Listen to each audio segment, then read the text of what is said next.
The evidence that will be presented is a public record. It includes statements in Mr. Fletcher's own words, filed in a court of law over the last year and a half, where he and his legal team clearly state on numerous occasions that Michael Fletcher and his family reside in Long Beach, California. These documents are official documents filed and addressed from his residence in Long Beach. This is the same Long Beach address where Jackson County property tax receipts for an address his treasurer is listed at an outside of the 3rd District address and are addressed to and paid from. This is the same $1 million home where Long Beach, California taxes are addressed to and paid from. His words are clear, the facts are clear. If Mr. Fletcher wanted to run for office this February, he should have done so in Long Beach, California.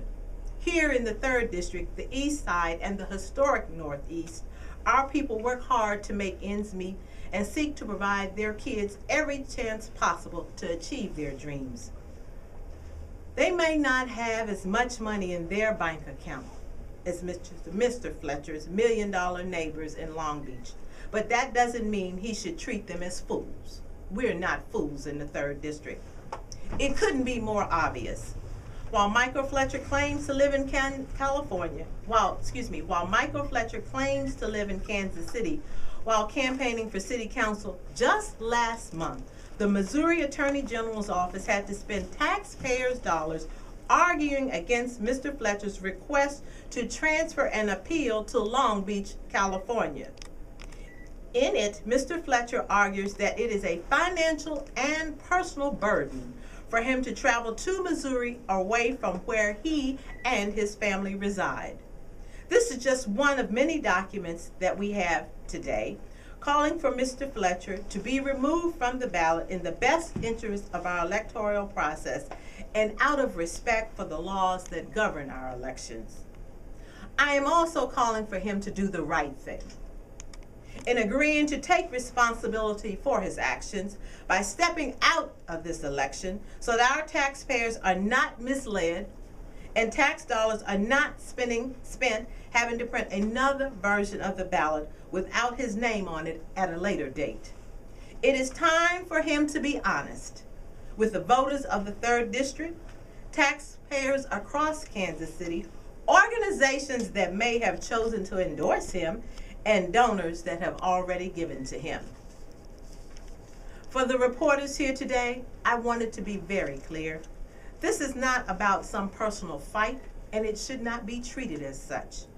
An election is about providing voters with an honest choice of leaders to represent them. Thank you.